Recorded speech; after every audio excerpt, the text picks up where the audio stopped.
Okay. I'm not sure if this is working now.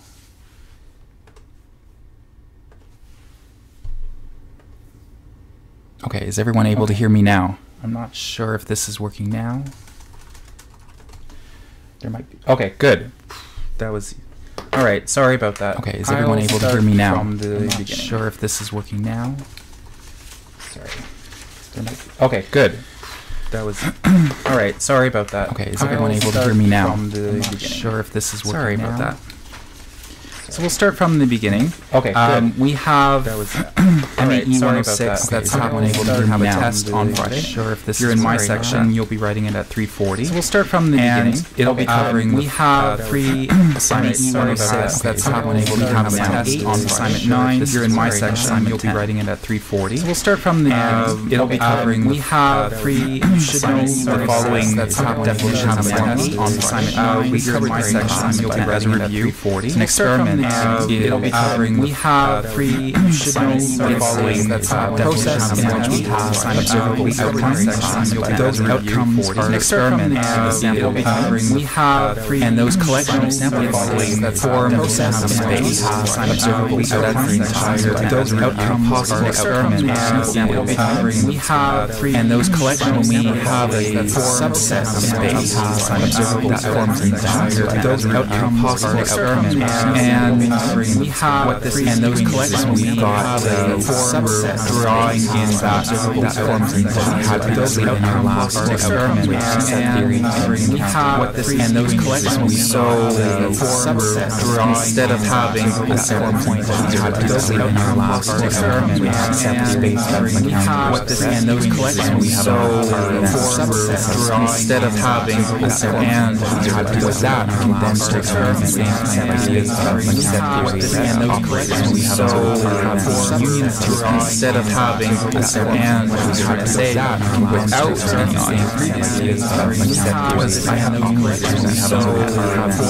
and I can draw a Venn diagram and to say that without just using the set presentation I had in a way of remembering, and I can draw an inside Venn diagram and to say that without just using the set presentation. So I have two events in a way of remembering, and I can draw and in set notation to say that without. So this is all the elements presentation. So I have all the sample points in remembering, and I can draw such that in the set sample point is either that without. So this is or all the elements presentation. I have all the logical in remembering, and I can draw such that the set sample point is either that without. So set diagram, all the element diagram. I have all the logic, everything that's in memory, and I can draw such that the set sample point is either that without. So set diagram, we have the intersection of all the logic, everything that's in memory, and I can draw. We have that the set sample point is either, and then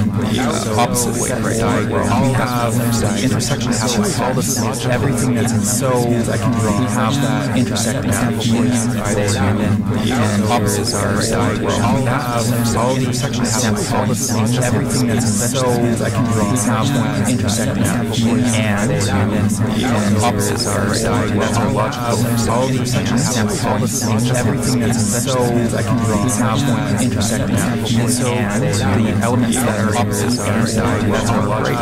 All the intersections of all the logic, everything that's in memory, I can draw. We have that intersecting sample point, and the elements that are opposites are diagram. That's our logical. When I was all the intersections of all the logic, everything that's in memory, and I want to know what is Venn diagram for the elements that are opposites are diagram. Now before we get to that, we covered and I want to know what is Venn diagram for the elements that are opposites are diagram.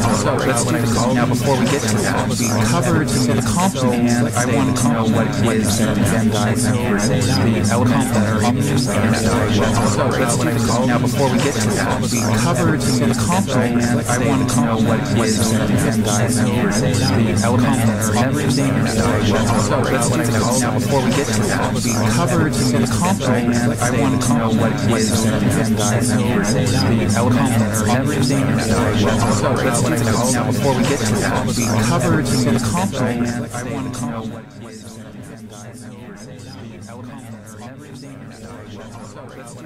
before we get to that, we covered some of the complex.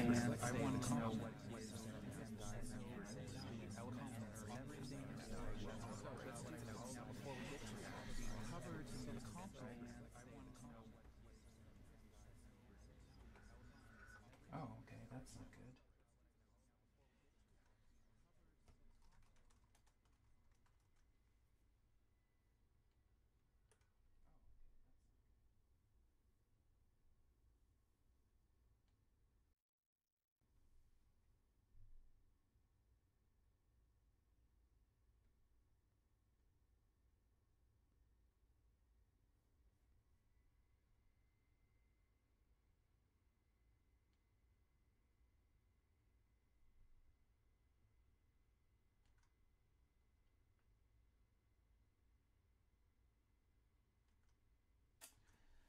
I'm wondering why this is happening.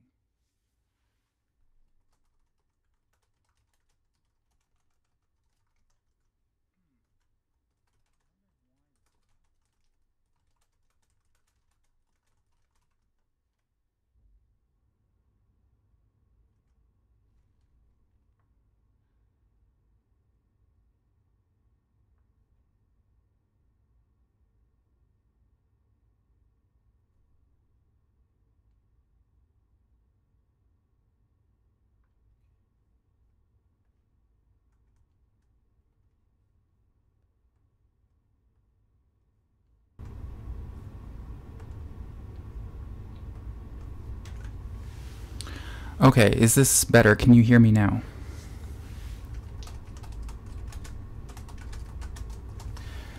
So hopefully you're able to hear me now.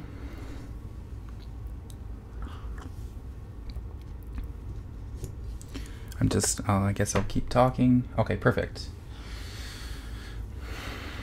Hopefully everything else, okay, good. Hopefully everything else will stay constant. I won't have to fix anything else. Good. So returning back to that. So now you understand. Hopefully everyone remembers there's the union, the intersection, the complement of E. So the question that I wanted is, what is the Venn diagram for this? For this one right here, E complement intersect F. So I'll leave that S up there so I don't have to rewrite that again. But here we go. E, F. And what I want is, because of this intersection, I want everything that overlaps between E complement and F. So one way I can do this is just kind of filling in. So for this part right here, E complement, that's everything that's outside of E.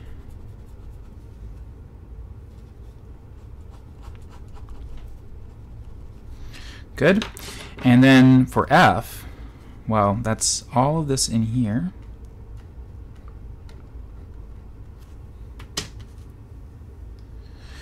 And so basically I look for where this is overlapping, and so it's this part right in here that's going to be overlapping. Now, to make sure that there's no confusion of what's being shaded or whatever, I'll redraw this. Especially, this is good for a test, especially if you want to be very clear with the marker, or me or someone else. Make sure that you shade it in very neatly so that nothing, your lines aren't, got a color within the lines. Otherwise, if you start to draw inside here, that's wrong. If you start to draw outside that, that's wrong as well.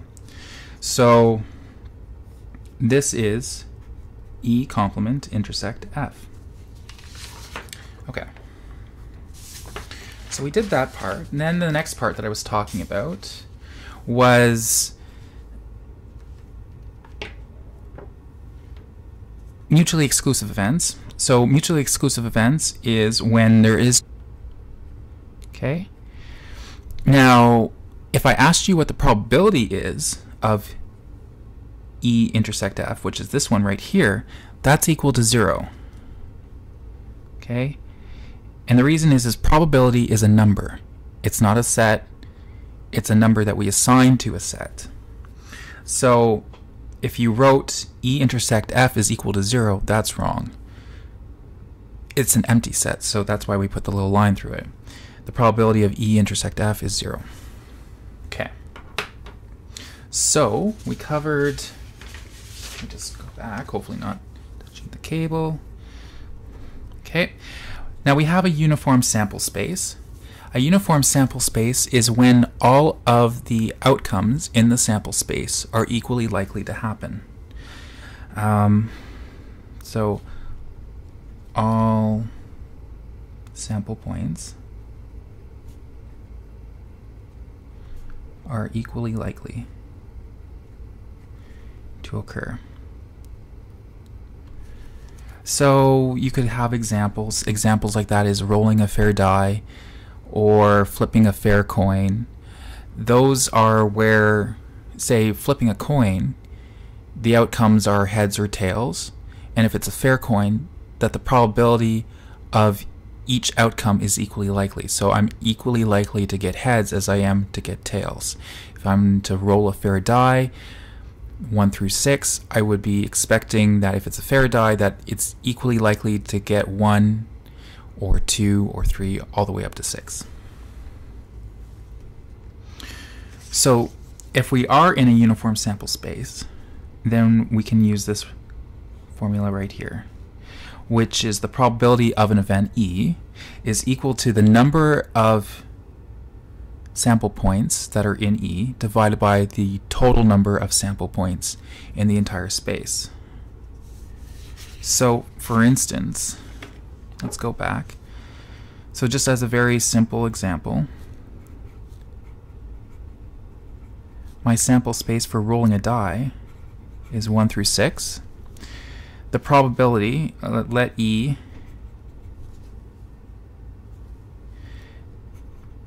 be the event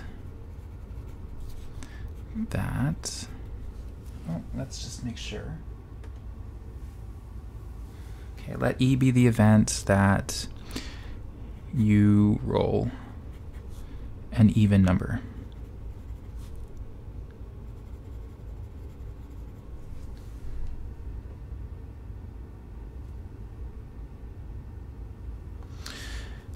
Okay. So what is E in this case? E would be that I roll an even number, so that's 2, 4, and 6. The number that's in E, the number of sample points in E is 3. Okay. And how many are in the sample space?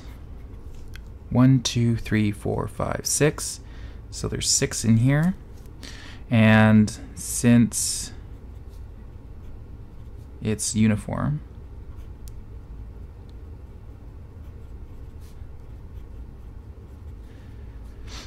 the probability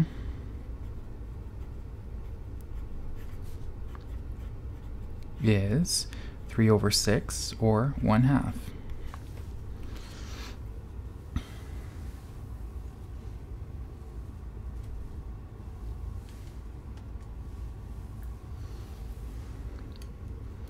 Okay, so at this point, let me pick a exercise.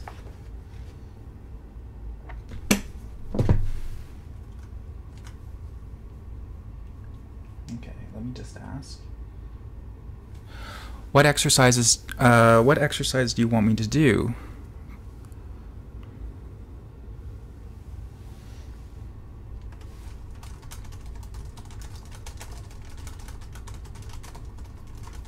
From assignment 8.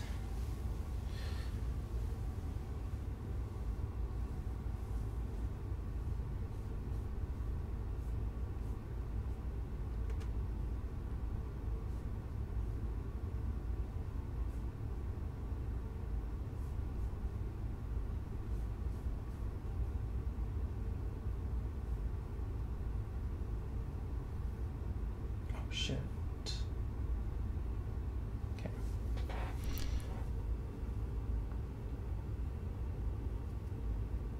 I'm not sure what Okay, well,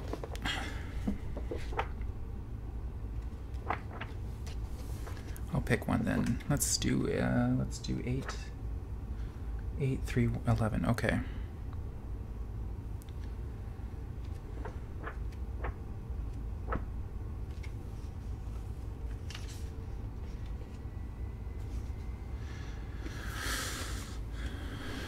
Okay, so in this one, 8, 3, 11.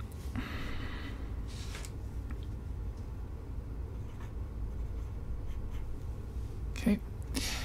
So a letter is chosen at random from the word, a letter is chosen at random from the word probability. What is the probability that it is a B, that it is a vowel? Okay, so that's two questions. So I'm given the word probability, Probability. So for the first part, they're asking, let E be the event that we pick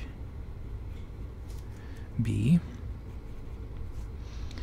So the probability of that being, there's 1, 2 B's in here out of 1, 2, 3, 4, 5, 6, 7, 8, 9, 10, 11. Okay? And then in B, the probability that it's a vowel. So let F. Event that we pick a vowel.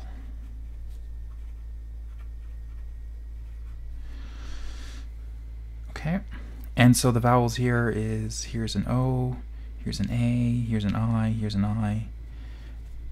We won't count Y as a vowel. So there's, in this case, the probability of that is 4 divided by 11.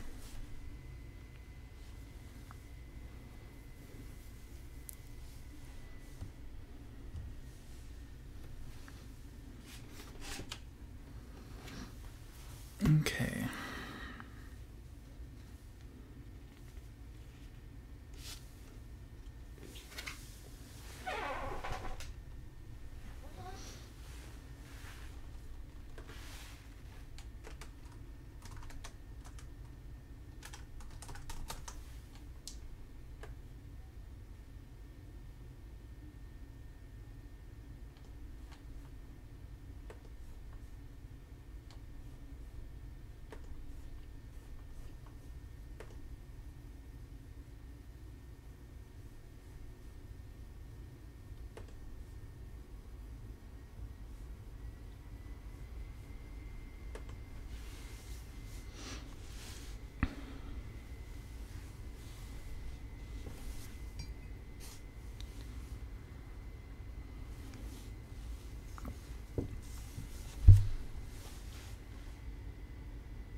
I don't know why it keeps flickering like that.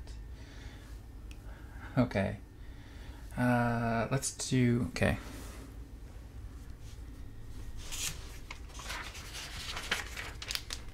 Okay, I'll do 8.28. Oh, okay, wants me to do 19 first.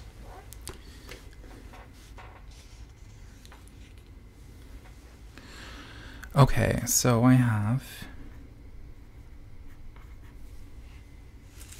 319. A target consists of 3 circles with radius 5, 9, and 12 inches as seen in figure 8.8. Okay, so I have this. I have A. I have B. I have C.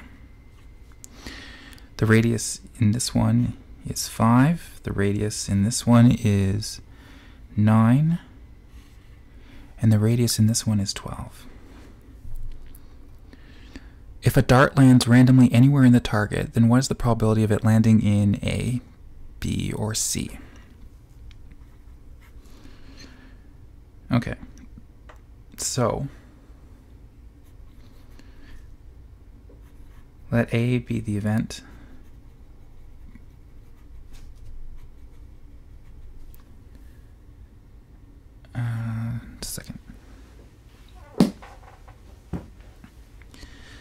that it lands in A, in circle A. Okay, just a second, I have a question.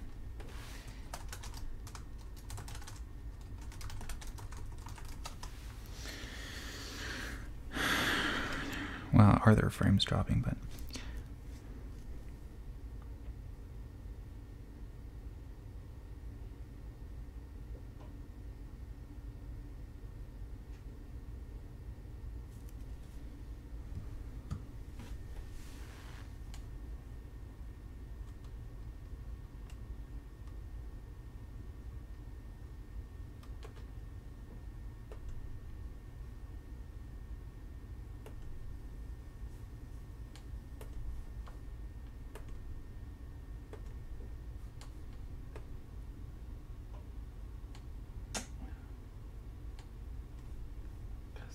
No, just default. Okay. So we're going to do this. Exercise 8.3.19. So let A be the event that it lands in circle A. Okay. So what we need to do is we need to figure out what this area is in here. Okay. And this, you need to recall what the area of a circle is. So the area of a circle is equal to pi r squared. So the area of A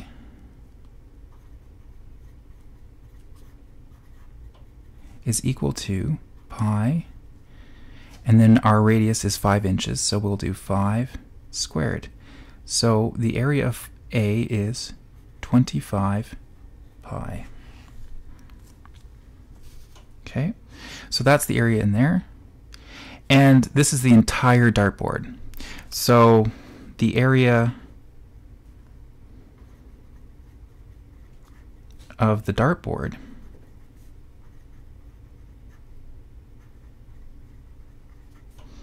is equal to pi, and the entire radius for this entire one is 12, so 12 squared. So the area of the dartboard is 144 pi. Now, what we want is the probability of A.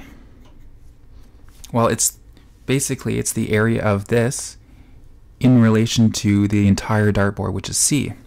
So, in fact, the probability of landing in A, assuming that the dart is going to land anywhere inside of here uniformly, that it's 25 pi over 144 pi. Those pi's cancel, so that I'm left with 25 over 144.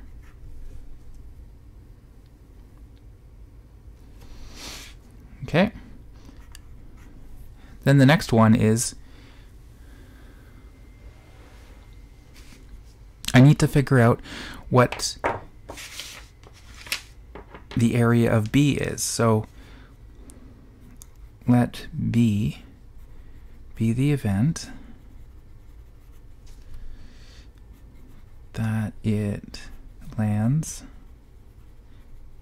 in, let's call it ring B. So what I want is I need to calculate what this area is right here, this donut here. Now, I don't want it to be including A, so what I'll do is I'll take all the area of B and then subtract the area of A in that. So the area of ring B is equal to the area of the entire B, so that would be 9 pi 9 squared minus pi 5 squared.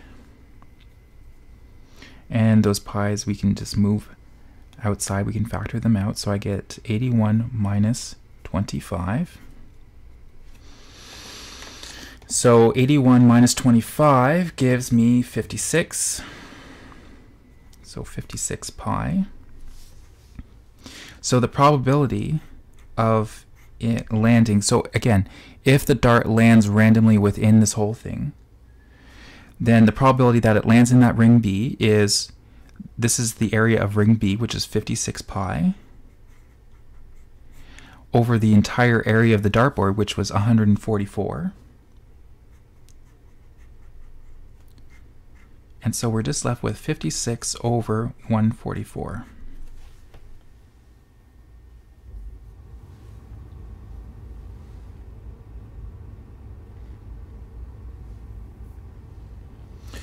And then lastly, we want to calculate the, let C be the event that it lands in ring C, while the area of ring C is 12 squared pi minus, and we're going to subtract the area of B, right? Because that's all the area of B. So that's 9 squared. I can factor this out so that I'm just left with 12 squared minus 9 squared, which gives me 144 minus 81. And so that's 144 minus 81, which gives me 63. So 63 pi. So that leaves me with that the probability of C being that it's 63 pi over 144. That cancels, so that I'm left with 63 over 144. Okay.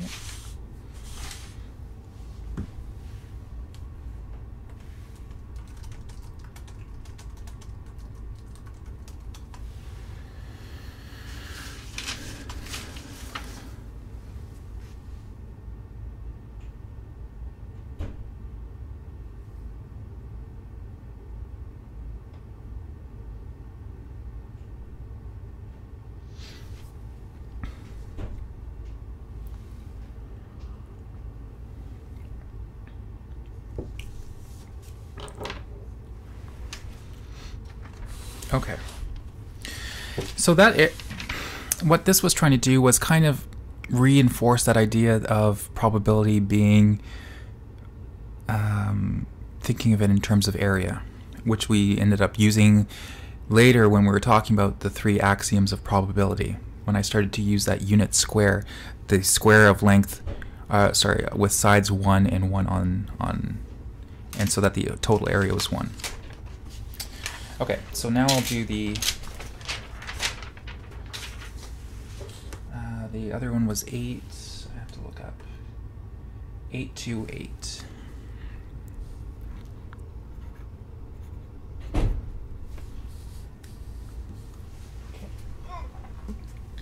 Grab the book, 828.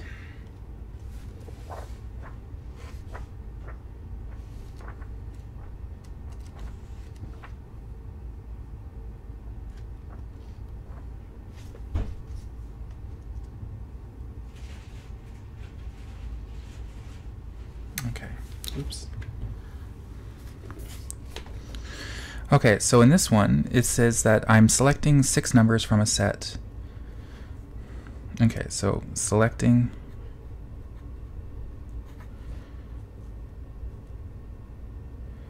six numbers from a set. And so I have 1, 2, all the way up to 49 without repetition. Without repetition.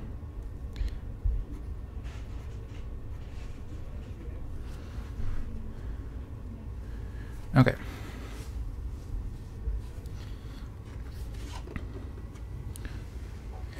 If the sample space is the possible combinations, so there it is, very key word is combinations.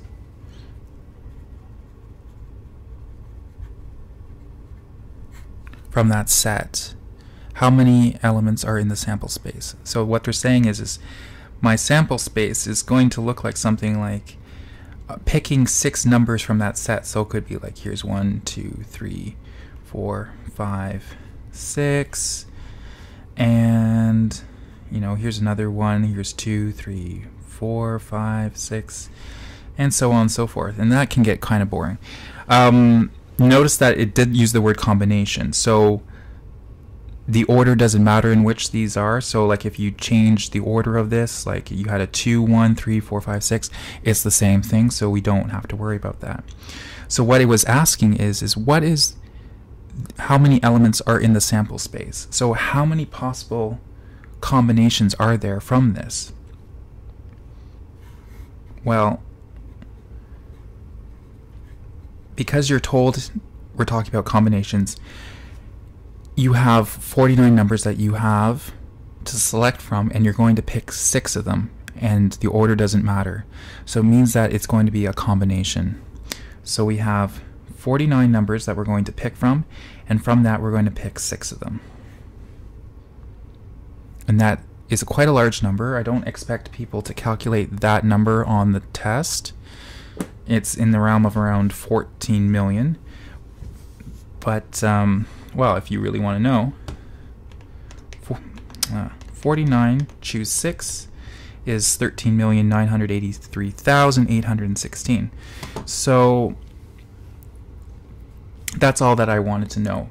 How many points are in the sample space in here? Well, there's approximately 14 million points inside of that.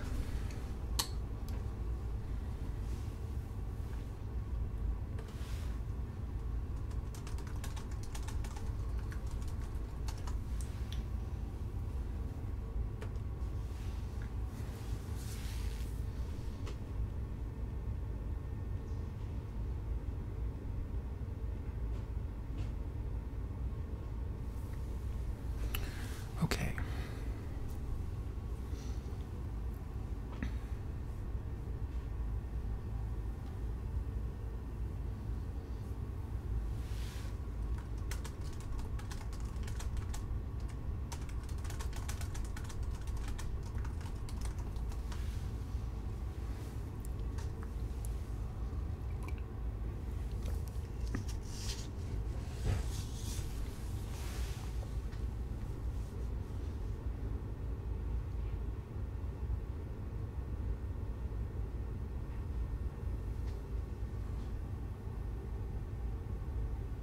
Okay, so are there any other questions from assignment 8 that you want to go over before I move on to the next assignment?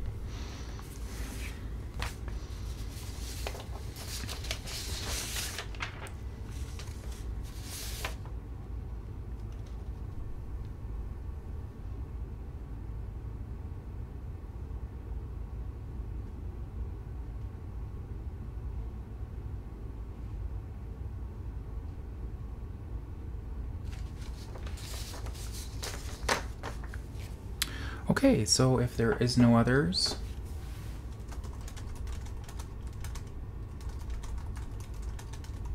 okay, so in this one we have assignment 9. You should know the following definitions and formula. You should know the 3 axioms of probability. You should know the complement rule. What?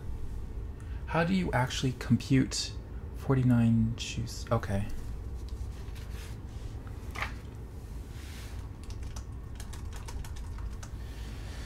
How do I calculate this? Well, this is from our counting unit. So here's 49, choose 6. And we need to recall what the formula was for that.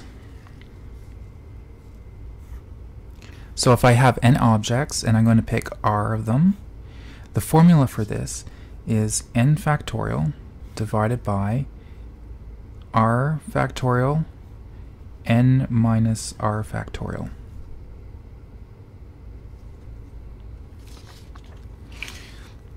So 49, we can rewrite this as 49 factorial divided by 6 factorial, and then 49 minus 6 gives me 43 factorial. Right? Hopefully I'm right, otherwise I'll check. Oops. Yeah, it's 43. Good. I didn't just... And what I have then is 49 times 48 times 47 times 46 times 45 times 44 times 43 factorial. All divided by 43 factorial, which then this cancels. And then I have 6 times 5 times 4 times 3 times 2. And so you would keep working through that. You can do some simplifications, but if you wanted to do an easier example, let's do 15 choose 3. So in this case, this would be an example of that would be I have 15 students and I'd like to form a committee. The order doesn't matter, and I want to pick 3 students to form a committee. So in that case, that would be 15, and from that I'm choosing 3. So 15 choose 3. Then I have 15 factorial on top. I have 3 factorial. 15 minus 3 is 12. So then I have 15 times 14. So what I'm doing is I'm just expanding it out, because 15 factorial is just 15 times 14 times 13 times 12, all the way down to 1. And so what I'm doing is I'm just trying to get to the point where I think I'll stop at 12 factorial, because 12 factorial is just 12 times 11 times 10, all the way down to 1. At that point I'll just stop, because 3 factorial is 3 times 2. And at this point I have 12 factorial. I won't expand that. I'll leave it as is, because I have a 12 here and a 12 here. I'm all multiplying. I can just cancel that. Okay? Then in this one, you can start to simplify again. Let me switch to a different pen. So let's see. 2 goes into 14 7 times. 3 goes into 15 5 times, right? 5 times 3 is 15. 2 times 7 gives me 14, and then I'm left with 13. So in the end, I'm just left with 5 times 7 times 13. 9 plus 1 gives me 105. And then I have 35. So 5, 5, and 4. So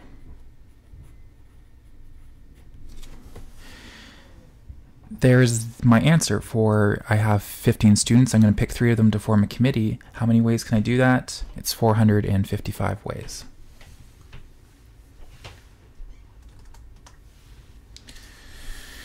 Good.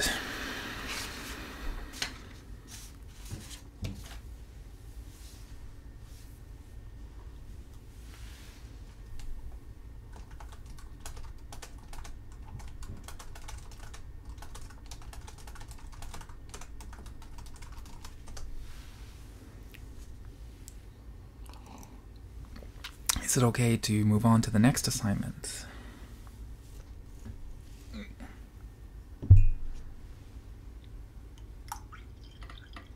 Okay.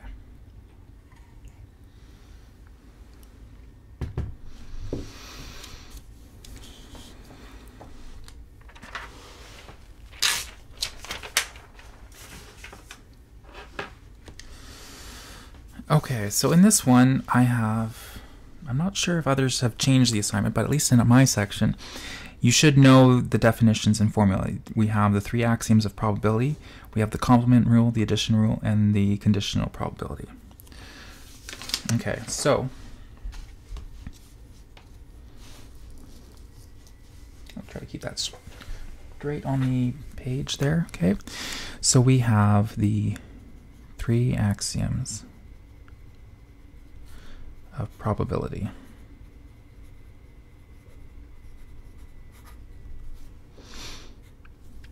Okay, so probability, we've been using, at least in our section, that we're working inside of a unit square. So we can think of it as area. So we have this with length, well, side length is 1 and the side length of 1, and so the area of a square is 1 times 1. The whole area should be 1. So the 3 axioms of probability is that the entire sample space fills up that, and what's the area of that sample space? That's 1. So the probability of the entire sample space is equal to 1. Or in words, the probability of the entire sample space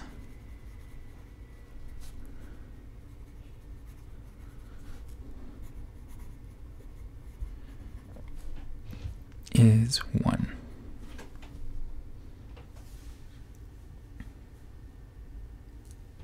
Okay. The second one.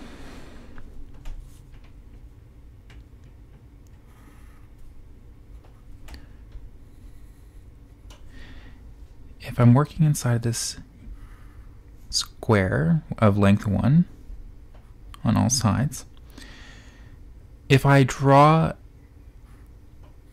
an event, let's say E, so here's my event E, that area cannot be less than 0, right? I can have a little point, but that point, if I make it really, really small, the smallest I can make that event is 0. It can't be negative. So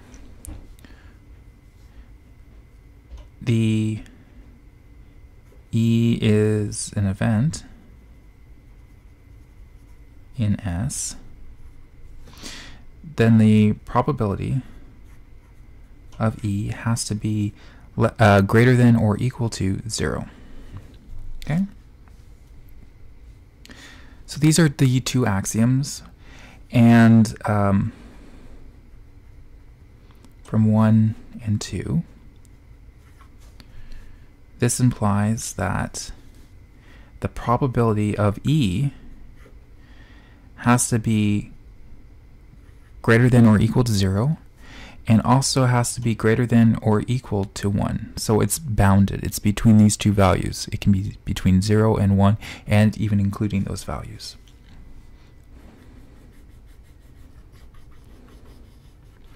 So whenever you're calculating probability, if your probability is less than 0, you've done something incorrect.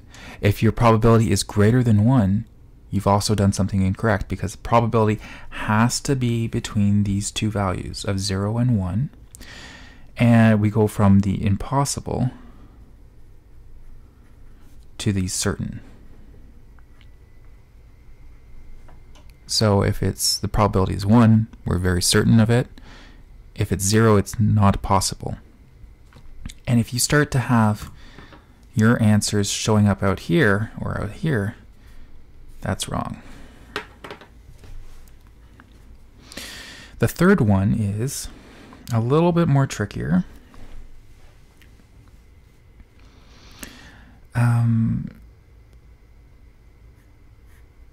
If E1, E2, ... En are all mutually exclusive,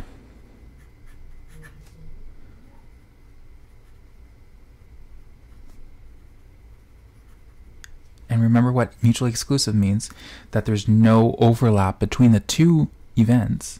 So if there's, for all of these events, if there's no overlap, then, so what does that look like, first of all, in terms of our unit square?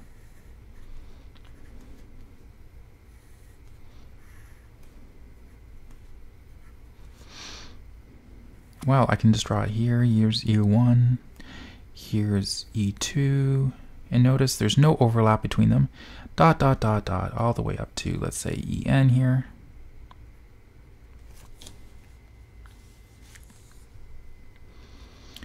Then the probability, if I take E1 union E2 union E3 union ... all the way up to E union N, Well, that's just equal to me just adding up the probabilities, the individual probabilities themselves. So I can just add them.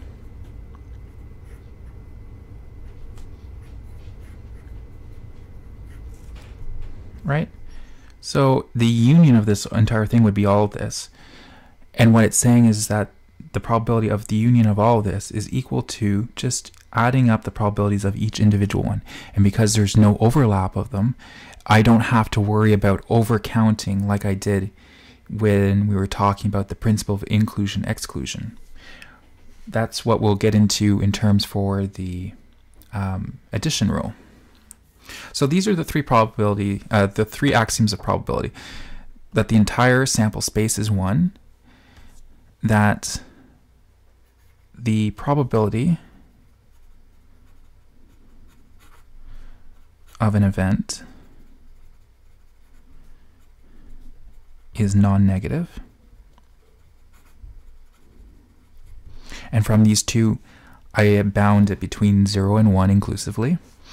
And lastly, if I have events that are mutually exclusive, that the probability of the union of all of them is equal to me just simply adding up the probability of each individual one.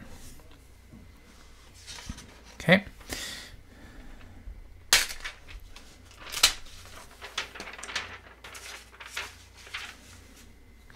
The complement rule.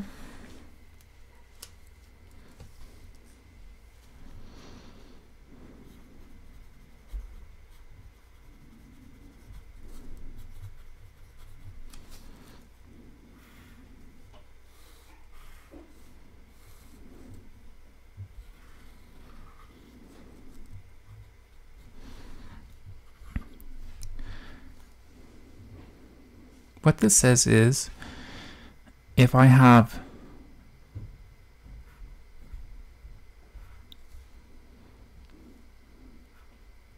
want to calculate what the probability of the complement is, so I have the probability here, let's say here's my event E, and I want to know what the complement is outside here. What this is saying is that if I know what the probability of E is, I can figure out what the probability of the complement is. And that's done by, I know that the entire sample space by the first probability axiom is 1. And then all I need to do is to subtract the probability of E, so this in here, and that will leave me with this probability right there. So that's what it is that if I want to find the complement of this, E complement, it's equal to 1 minus the probability of E.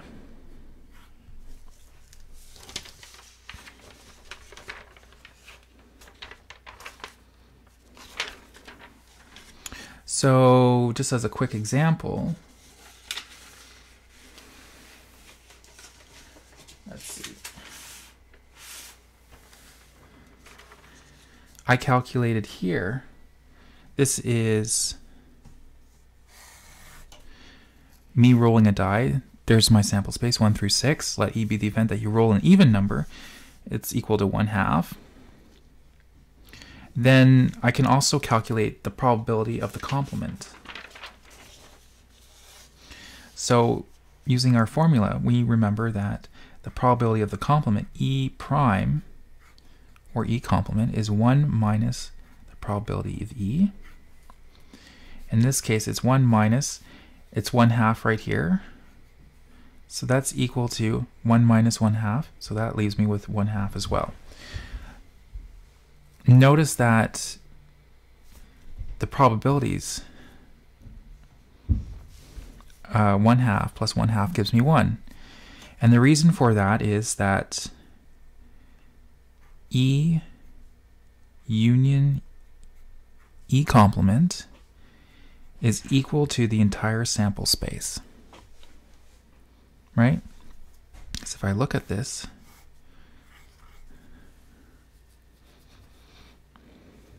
I'm working here as E. So everything in E and everything outside of E, well, that is the whole. So everything inside of E, everything outside of E, well, that's the whole sample space.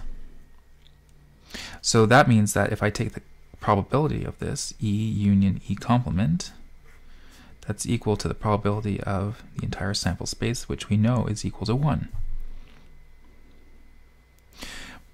We also know that and E intersect E complement is the empty set, which means that E and E complement are mutually exclusive events, which means then that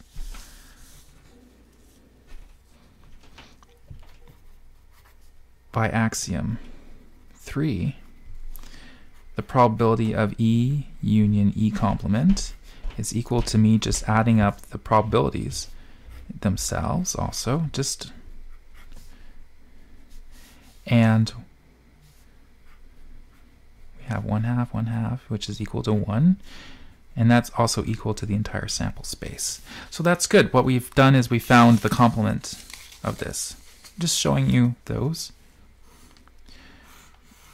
So I've calculated the probability of not rolling an even number. So the probability of not rolling an even number is 1/2.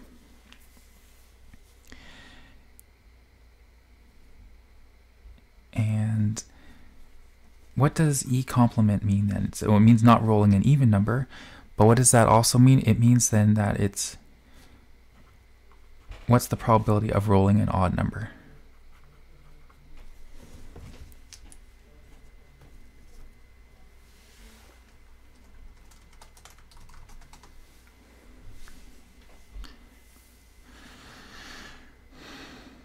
Okay, so we did that.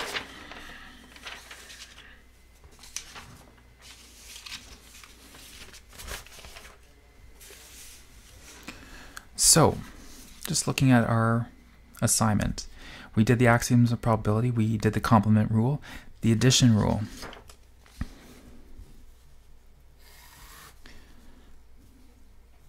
So here's the addition rule.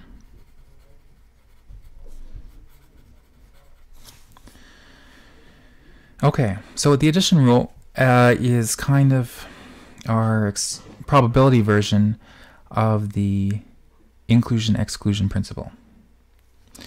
So remember when we had the principle of inclusion-exclusion, that it was the number in the union, let's call it, I had two sets, let's say A union B. And I didn't tell you that these are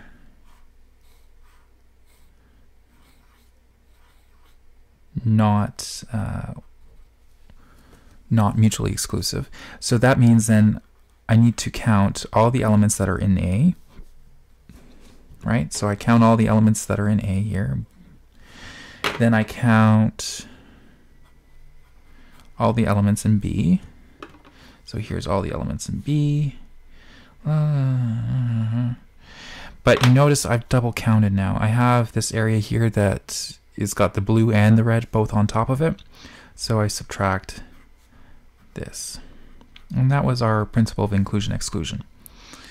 And for the addition rule, this is about probability. So for probability,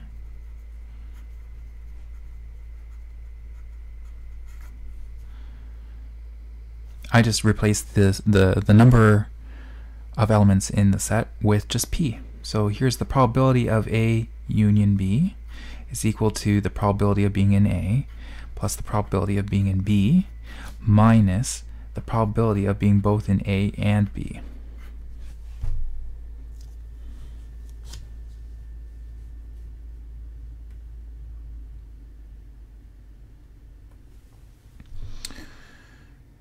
Okay.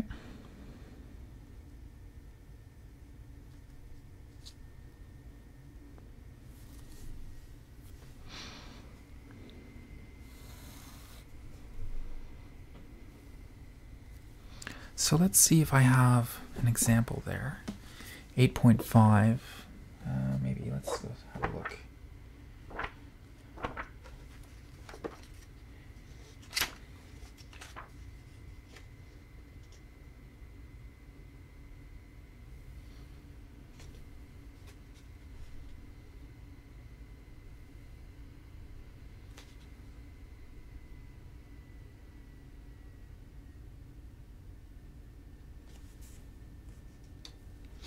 Let's do...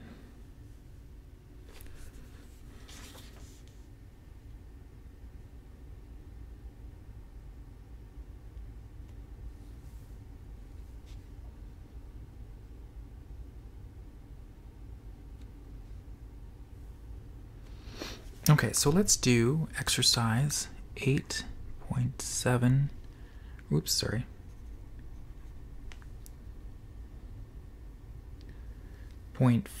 Okay, let's do 4. Okay, because that was on our assignment. And we have, if E and F are events, the probability of E is equal to 0.2.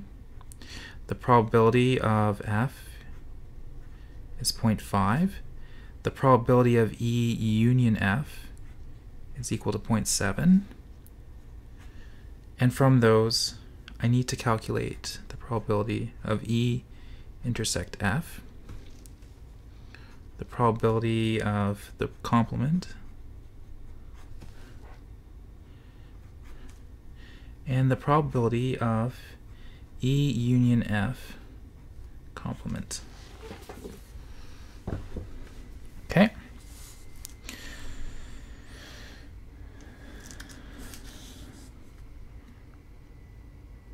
So I need to be able to calculate this. So I have the probability is 0.2 for E, 0.5 for F, 0.7 for the union. But remember, there's the U, that's the union. And this is the union right here. Okay, and here is the intersection. And what this is asking for is the intersection. Okay.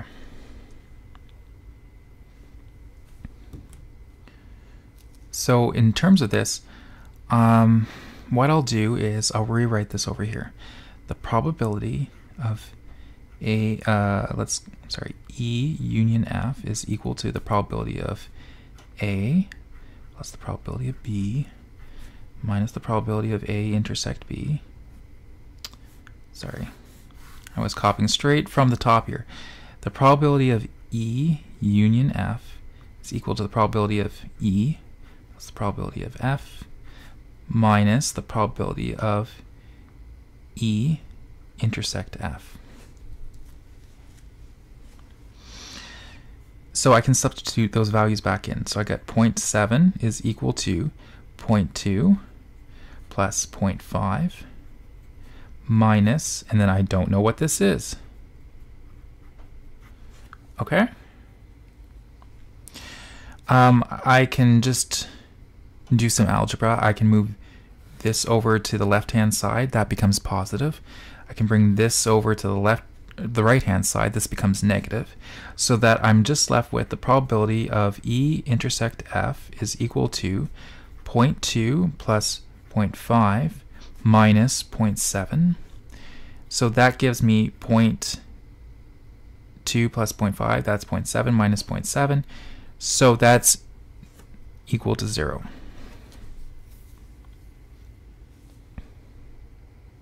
And I should have realized this, because if I added up the two probabilities together, 0.2 plus 0.5, that gives me the probability 0.7, which means then that there's no overlap.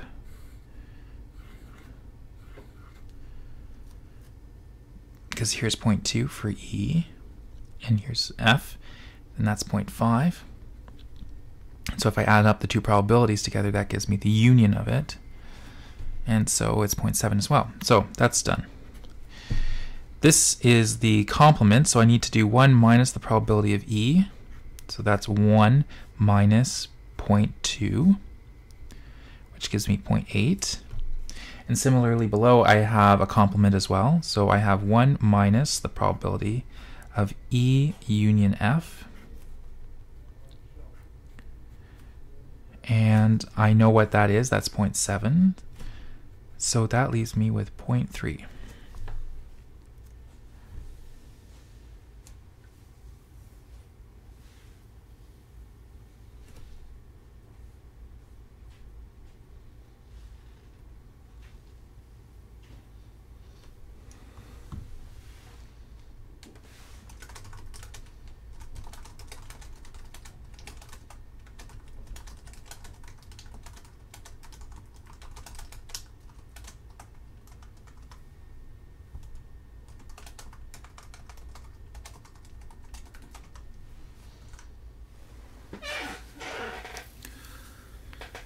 Okay.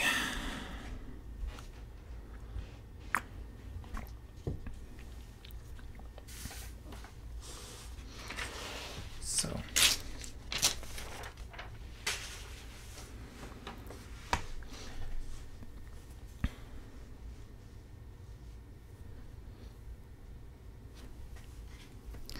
the next one I have is conditional probability.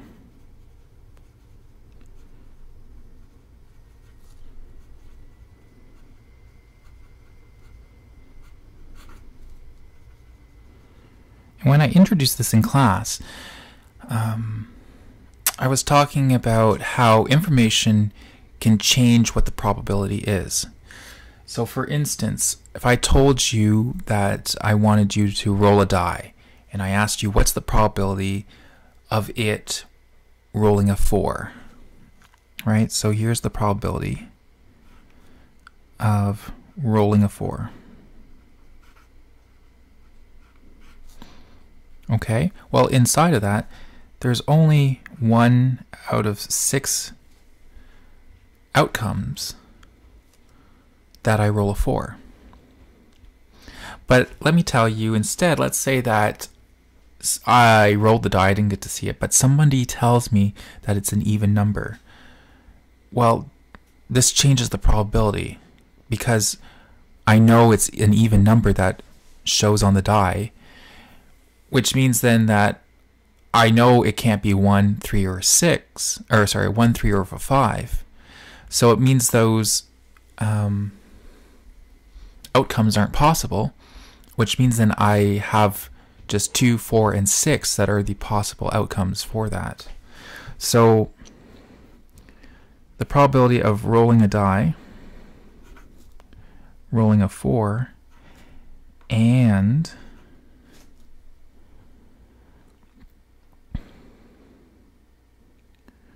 you know it's even,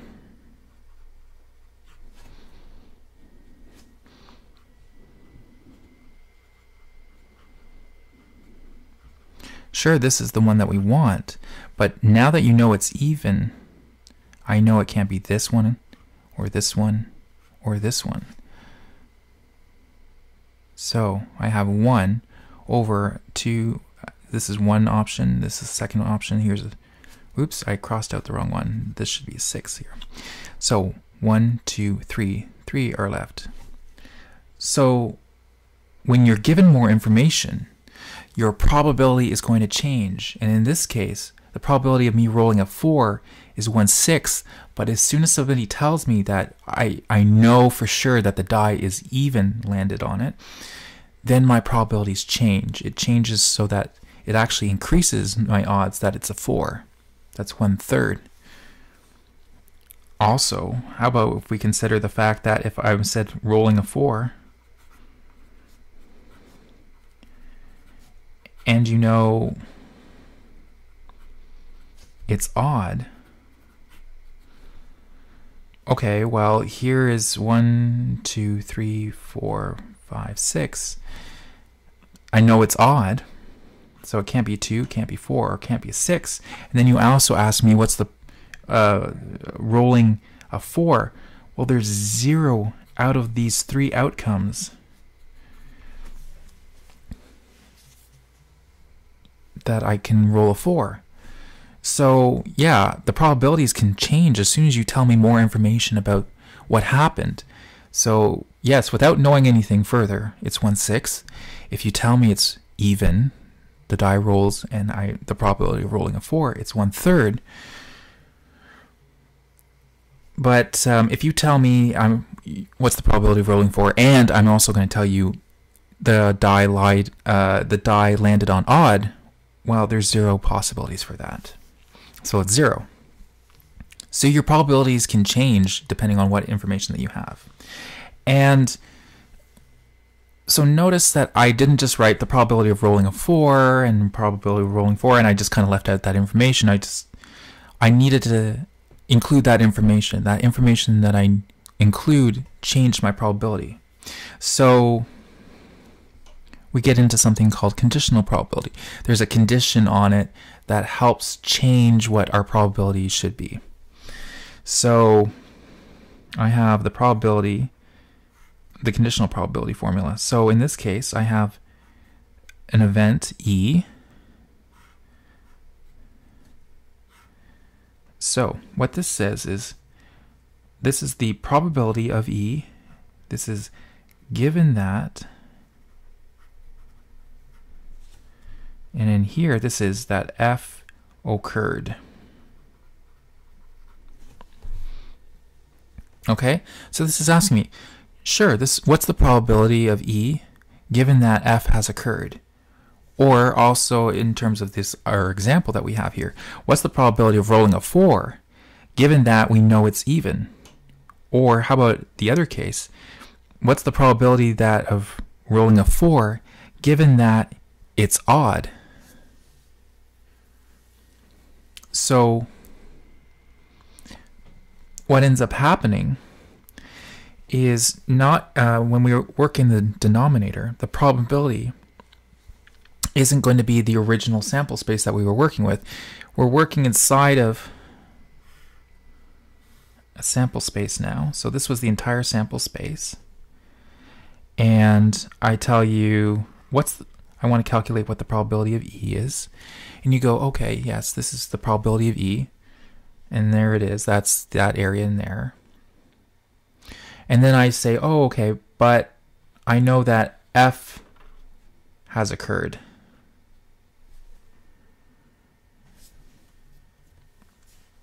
So now instead of working inside the entire sample space, if I tell you that F has occurred,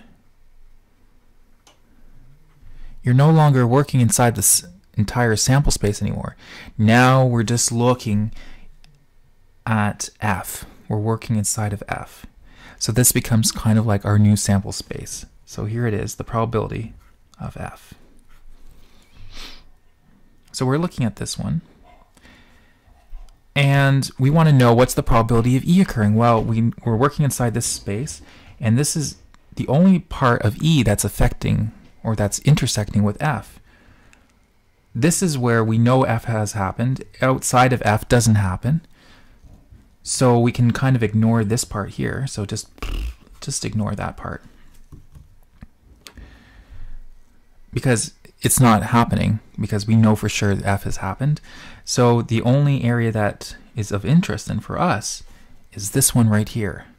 And that probability is then the probability of both E and F occurring at the same time.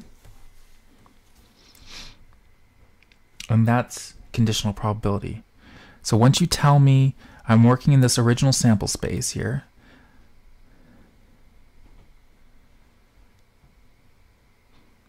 that something has occurred, now I'm working in a more restricted sample space. And this is kind of our F.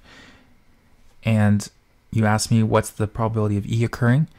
Well, because F has occurred, I need to just look at that. So the probability of E and F over the probability of F. And there's one small condition, that the probability of F has to be greater than 0. I think I also put in the probability has to be not equal to 0. It's the same thing, because again, the probabilities have to be between 0 and 1. And so what this is saying is that the probability of F has to be between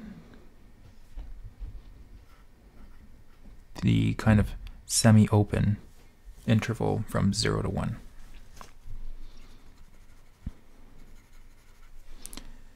Okay.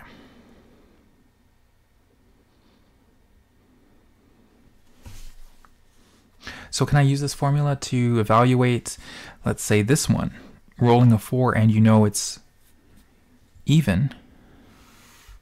Sure. So what I'll do is I'll let E be the event of rolling a 4.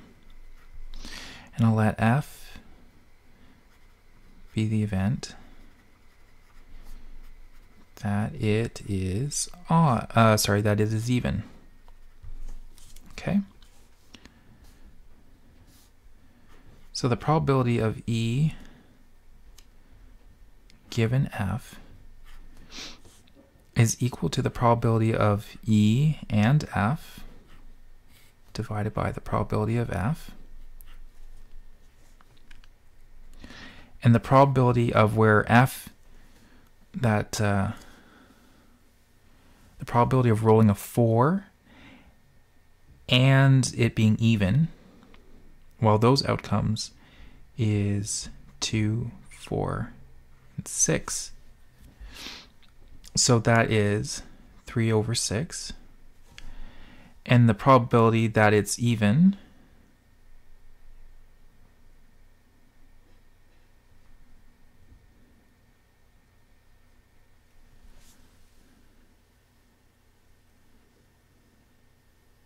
Oh, did I make a mistake? I think I did.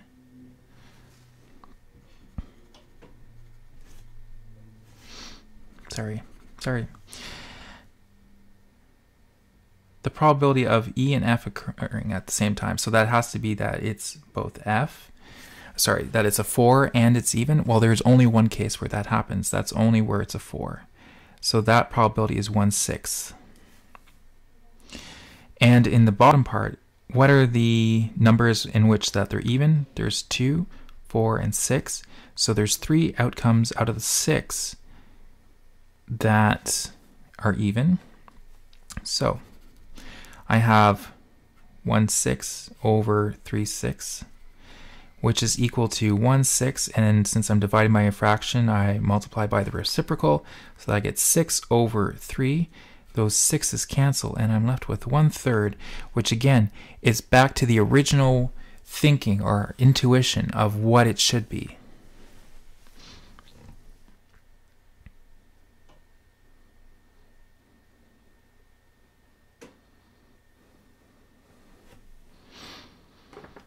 Okay. Conditional probability can get a little tricky.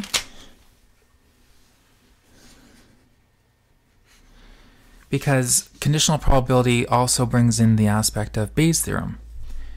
And Bayes' theorem is just kind of a more complex way of expressing conditional probability. Oh, okay, so 8.11.1. Okay.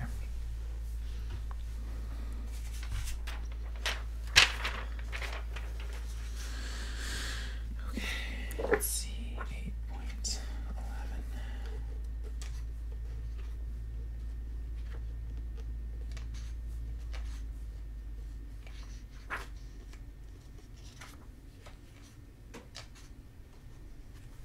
Okay. Oh.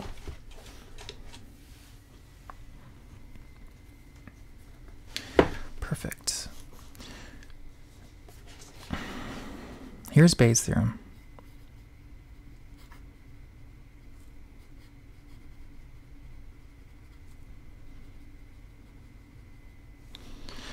Okay, so let's do this exercise because this is a great example for it.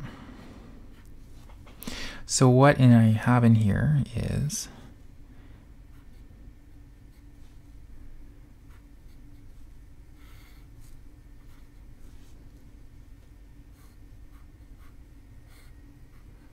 what I am drawing here is my tree diagram.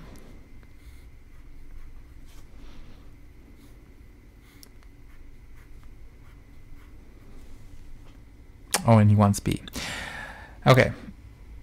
Well, before we get to B, what we'll do is we have to fill in our values. So I'm given this, I'm given 0.1, I'm given 0.6.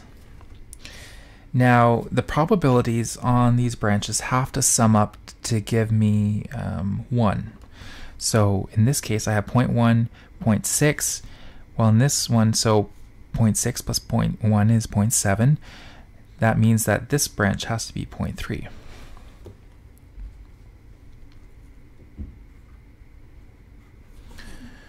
Okay, now on this branch, I have H and H complement, so these have to sum up to 1 as well. So this is 0.6,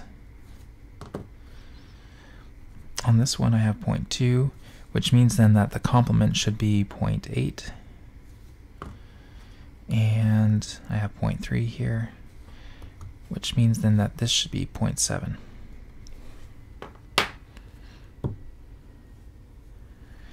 So that's part A, filling in all the missing probabilities. Those are the ones in red. So the next part is find the probabilities. So here's I, the probability of H given E. Okay?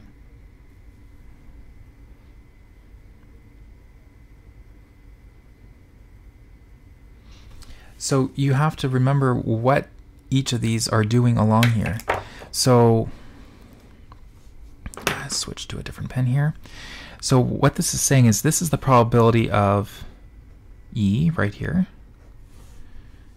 And this is the probability of F. And here's the probability of G. And right along here, this is the probability of H given that E has occurred. So given that E has just occurred, the probability that H is going to occur is 0.4.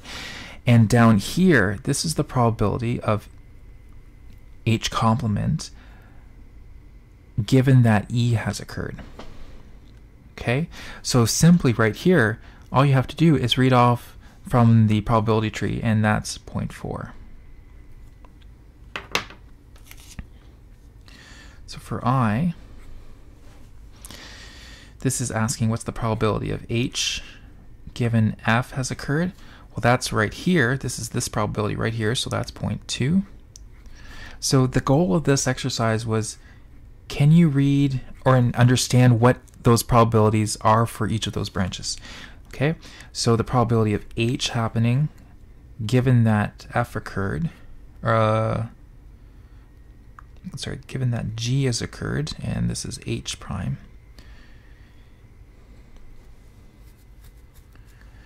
So that's this branch right here, 0.3. So this is the probability of H prime given that G has occurred. So that's just 0.3. Okay, now this is where it gets a little bit more difficult. So this is the probability of E occurring given that H happened. Okay. Now, I'm not going to do all of them. I'm going to do that one because the rest of them will be similar. Okay.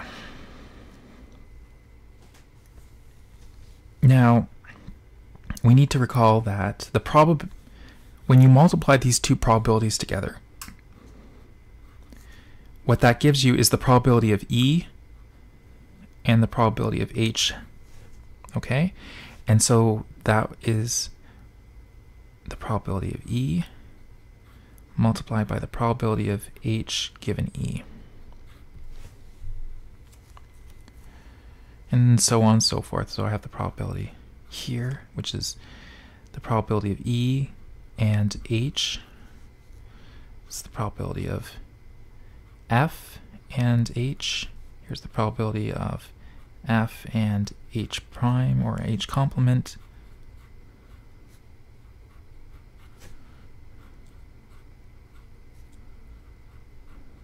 Okay, so we need to recall, what was our probability formula again? It's this. The probability of E given F is equal to the probability of E and F occurring divided by the probability that F happened. Okay, so same thing here. I'm going to write that out. The probability of E and H occurring, and this is H. H is given that the probability of H has happened.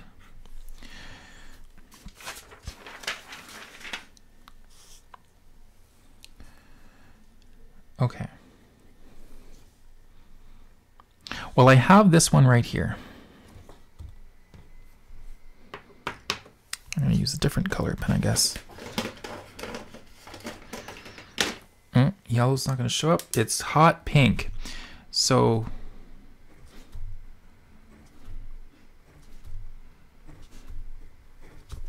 I have 6 branches in this case. So there is branch 1 that I want. So what I really want to do is the branch 1, and then I need to know in which all the cases in which H happens. So I have it occurring here. This is where H happens here.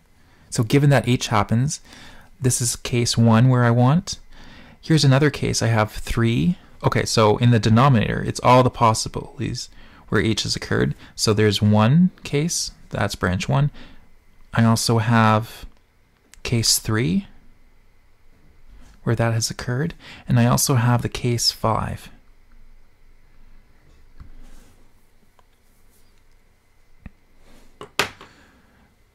Now, this isn't proper mathematical notation.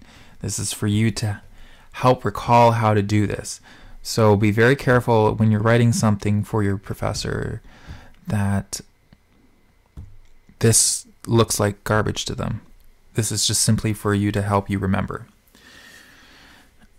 So for this, I have the probability of, I can just simply rewrite this again. So it's the probability of E intersect H plus branch 1, which is the probability of E intersect H, plus there's the third one, which is the probability of F intersect H, plus, and then there's the fifth one, which is the probability of G intersect H. Okay? And to get those intersections here, all I have to do is multiply along those branches. So for the branch 1, it's 0.1 multiplied by 0.4.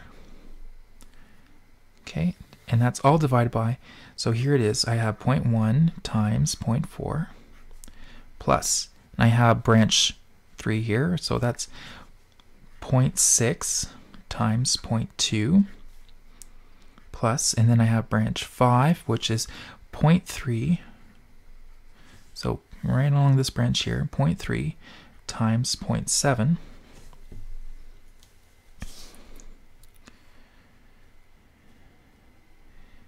and then it's just some simple arithmetic. 0.1 times 0.4 is 0.04. I have 0.04 plus 0.12. I hope I'm doing that right? Yeah, good. I need more coffee. Okay, and 0.3 times 0.7 is 0.21. So then in the denominator, 0.04 plus 0.12 plus 0.21 gives me 0.37. And that's also equivalent to just me writing 4 over 37. And I think 37 is prime, so I think that's the lowest I can do it. So there's the probability of E given H.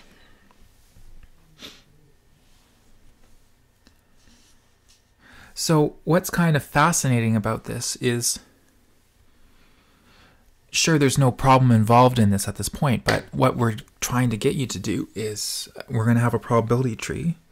I have E, F, G, and then I have H, H prime, H prime. And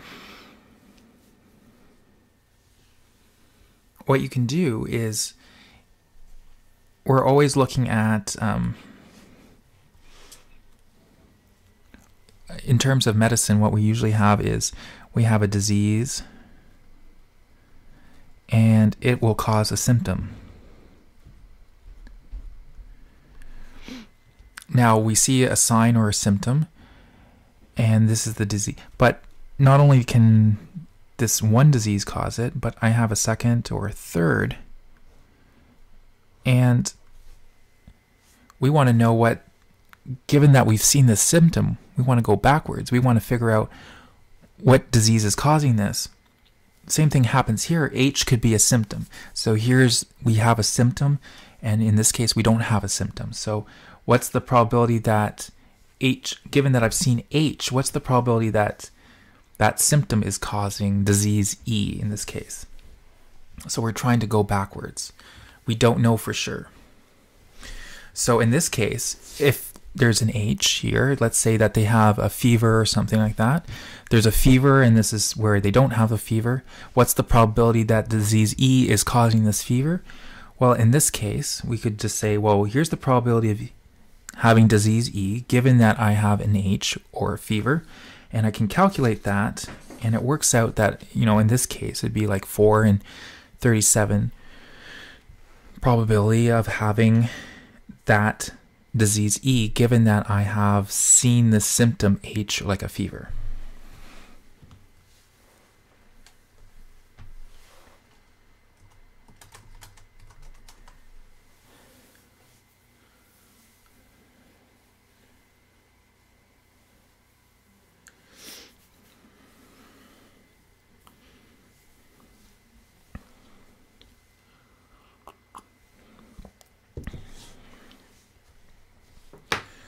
Now, I mean, we can do a different one, but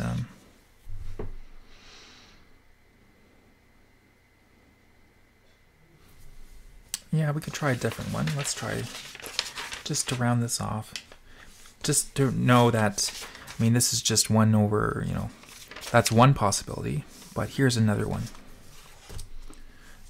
I'm not sure which one this corresponds to, but let's say here's the probability of, I want to know that, what's the probability of somebody having, say, disease G, given that there is no H, right? Let's say that there's no fever. Again, this is the probability, just using our conditional probability. Again, oh, how can we tell if, oh,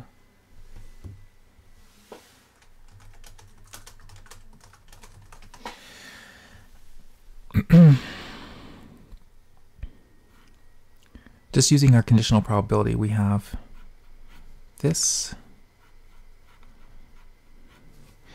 and in this case our numerator would correspond to this one, so that would be the 6th branch, and that becomes, and then what we do is we look for all the possibilities where H prime or H complement has occurred. So that occurs with branch 2. This also occurs with branch 4 plus branch 6. And so you can do the same thing that we did previously. Okay, so how can we tell if events are independent? That's a good question.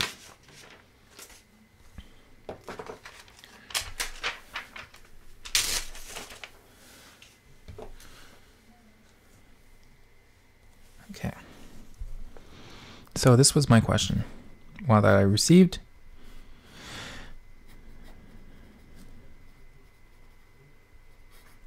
How can you tell events are independent?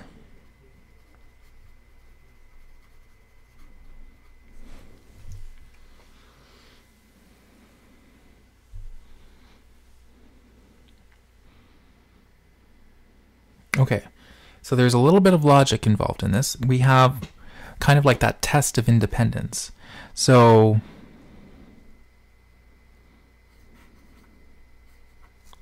here we do, just, we have if E and F are independent events, then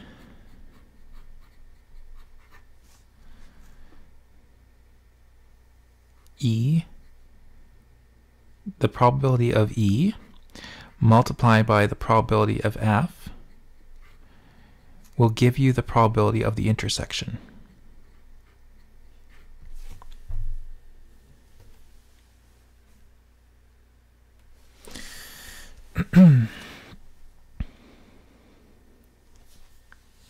Okay, so for instance, here's an example. Let's, given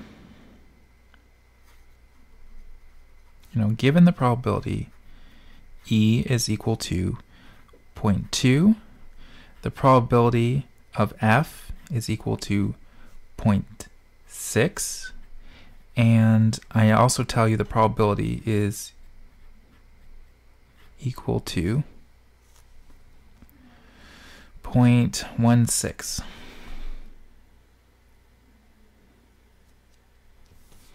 So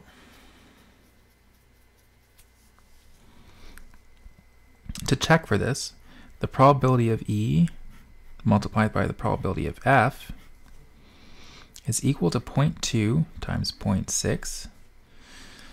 So this is to check. So that is equal to 0.12, which is not equal to 0.16, which is the probability of the intersection.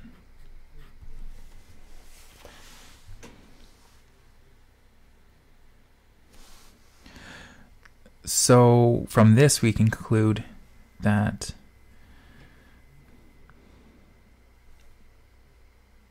well, what can we conclude?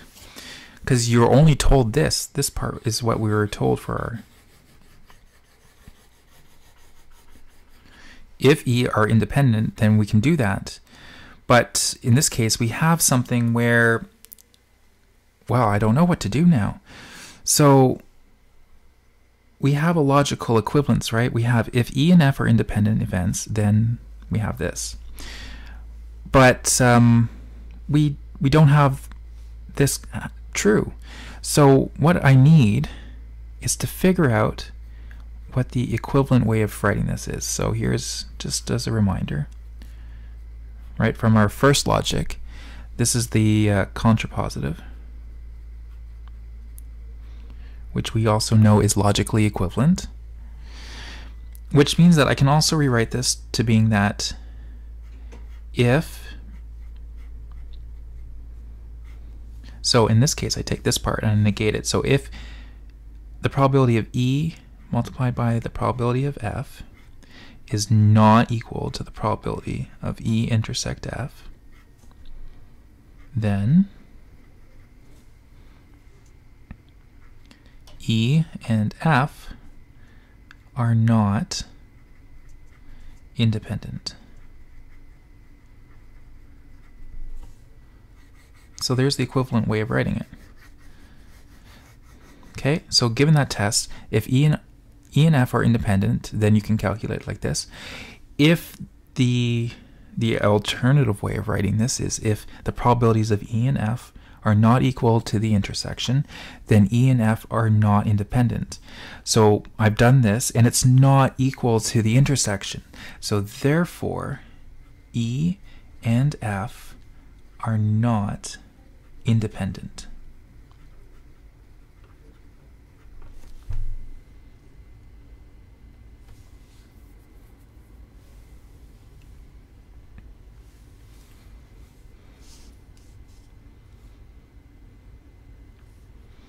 Okay, so there's kind of one question that you could see. Given this, given this, are these independent? Well, then I would just multiply the two of them together. I check to see if it's the same intersection. It's not, therefore it's not independent. The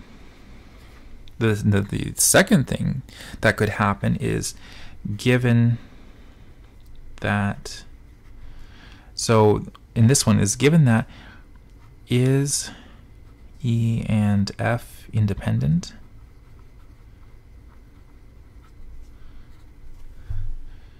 And so from that question, it's not independent. Here's a second form of writing this. This is a second question that could come up. Given that the probability is 0.2 and the probability of F is 0.6, and E and F are independent,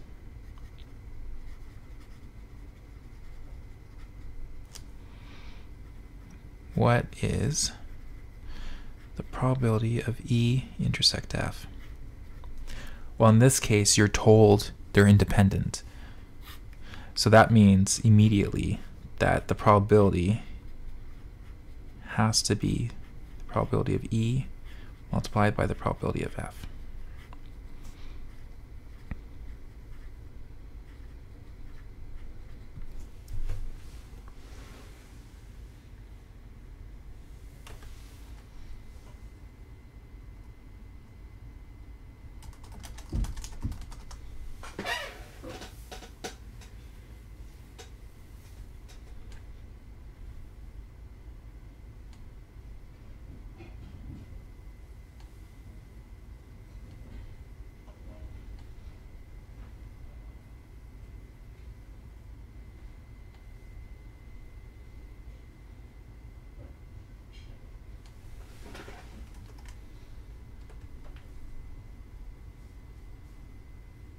Okay, so if we are given probability.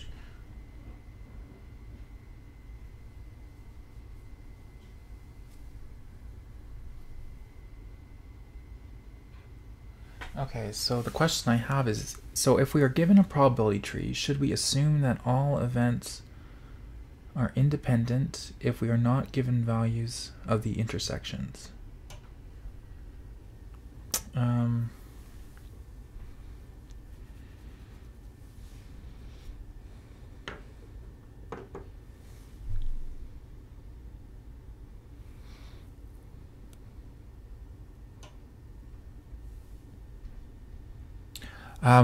Generally, in a probability tree, the events are not independent. We don't have to make that assumption that they're independent. So I think the answer to your question is no. If we go back to when we were working with this,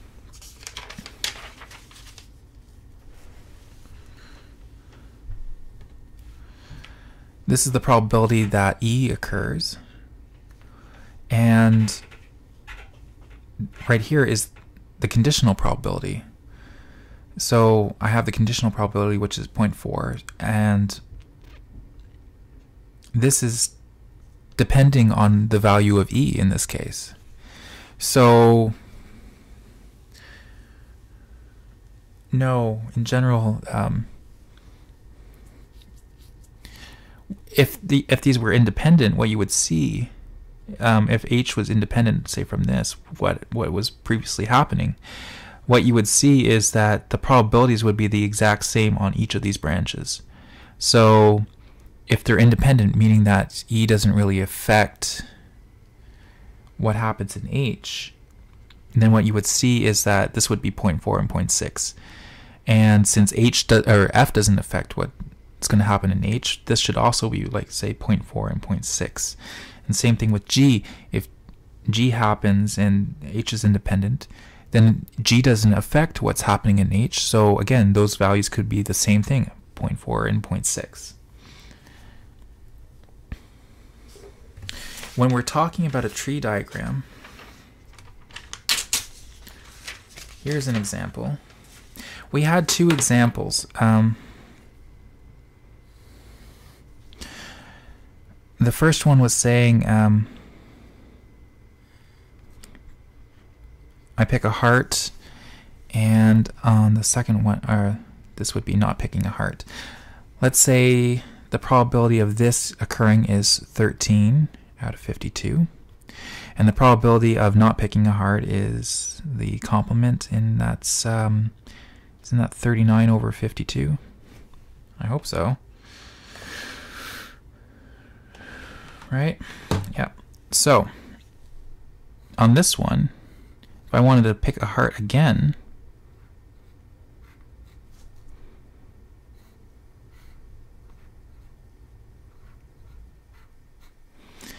this would be me picking a heart on the first card. This is me picking a heart on the second card. This, because I picked out one card already, this is going to change my probability. I'm going to have 12 out of 51. The probability is changing. This is 12 over 51, and this is 13 over 52.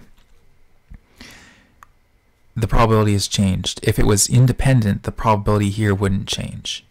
The fact that I picked a heart wouldn't have mattered if it was independent. And in this one I have 51, and in this case I'll have 13 over 51, and then in this one I'll have 38 over 51. So you can see these are definitely not independent. This me picking a heart from a well-shuffled deck of cards depends on me what happened previously, so it changes my probability. So this was for picking two cards from a deck without replacement.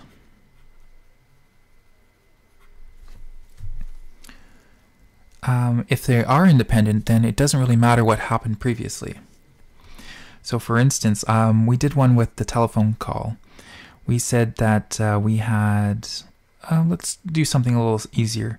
We're going to say that a DJ estimates that the probability of somebody correctly answering a question is 0.3 probability.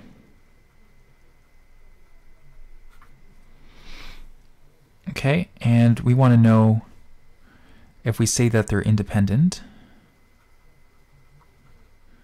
which means that the one caller doesn't affect the next caller. So if we say that they're independent, the question would be, what is the probability of caller 3 winning?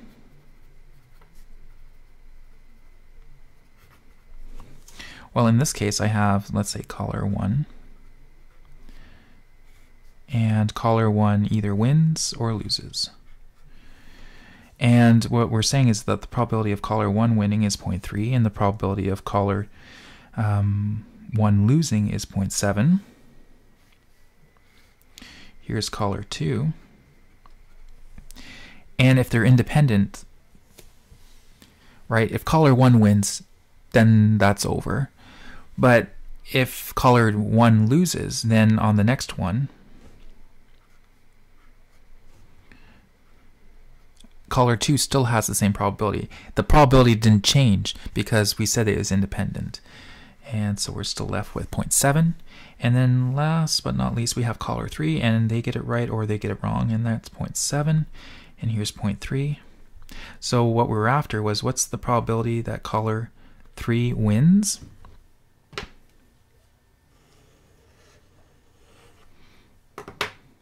Oops, I shouldn't have circled that part. What I meant was this. So the probability that caller 3 wins is equal to the probability that caller 1 loses, and the probability that caller 2 loses, and the probability that caller 3 wins. So that is equal to 0.7 times 0.7 times 0.3. Okay. 0.7 times 0.7 is 0.49 times 0.3. So 49 times 3. So it's 27, 12, 13, 14. Okay, so it's 147 and 1, 2, 1.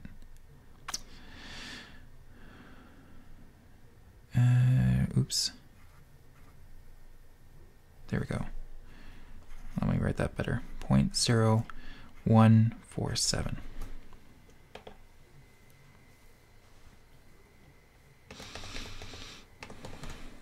Good. So this is the case here. This is where we don't have independence. So there's no independence.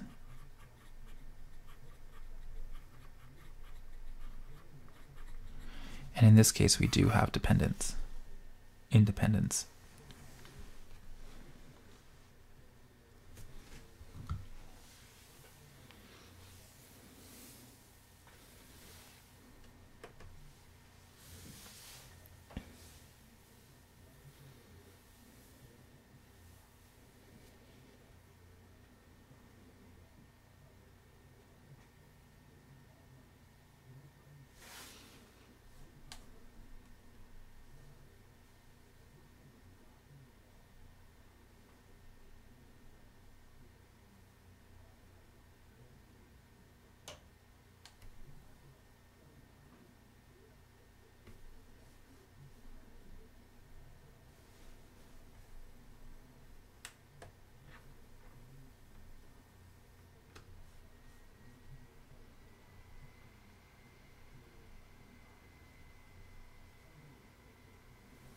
Okay.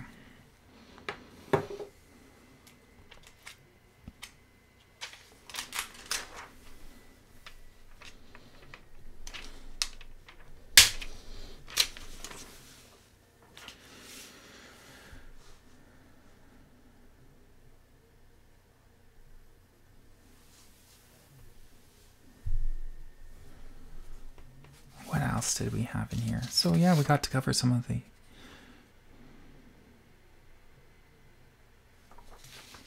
We covered a lot of material tonight. We even got into some of the Bayesian stuff that we were talking about earlier. I guess since we were talking about independence, one of the big questions that we often see on tests or on final exams is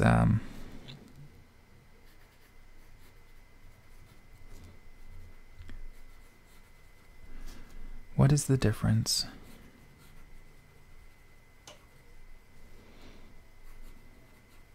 between independent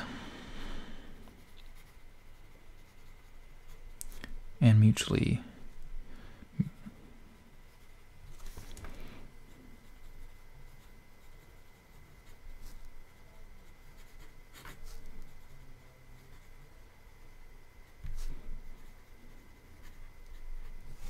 okay.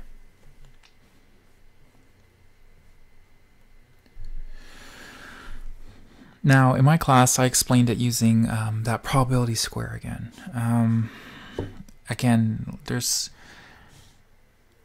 the idea of independence kind of throws some students off because what we usually find is when we say that one outcome doesn't affect the next outcome, people start to think, oh, well, then, you know, they don't have any overlap in it. And, you know, this is why it's kind of a really hard way to explain that. So the best way that I could come up with this was talking about for independent and mutually exclusive events. And it involves me using that probability square again. So here I go. Here's 1 and 1. So the area, the entire area is 1. And you know, the best way that I could figure out a way of explaining mutually exclusive was this. Was that, you know, here's E1, and let's say here's E2. Okay, so here's my, I have my two events here that I'm working inside of a sample space. And there is no overlap inside of this.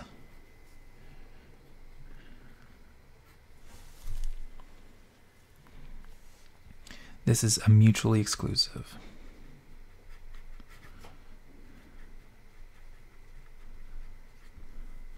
There is no overlap. No overlap. Okay, so that's kind of the key point to that. When we have something that's independent, they do overlap, and they have a very specific ratio that they need to form. So let's say here, here's the probability,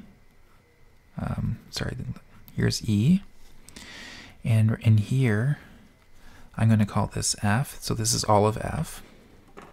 So yeah, using the hot pink for F, here we go. Because I don't think the yellows show up, but the orange should. And here is E. Okay. And we'll say that this probability E is equal to 0.2.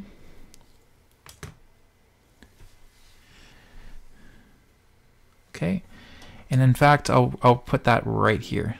So this means that this length right here is 0.2. Okay, because if I do the probability of E, and it's the entire length of 1, if I put that 0.2, so 0.2 times 1 gives me, the area is 0.2 here. This orange area is 0.2. And if I said here, This is the probability of f, and that's equal to 0.3. So then the entire area here is 0.3, right? So along this branch right here, there's 0.3.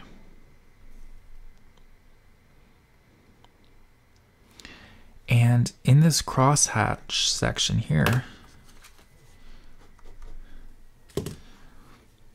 that represents E intersect F. And that probability, we can calculate that precisely. That probability is 0.2 times 0.3. So here's our probability. So in this case, the probability of E1 and E2 happening is equal to 0. In this case, the probability is equal to E multiplied by F, which is equal to 0.2 times 0.3, which gives me 0.06. Right? Good. And so there is overlap. It has to follow a very specific amount of overlap for this area. And if you say that it's mutually exclusive, then there's no overlap at all. So this is the independence.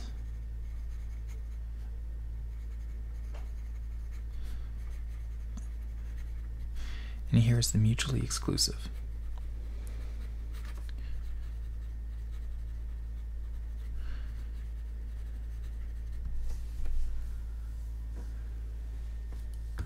Okay.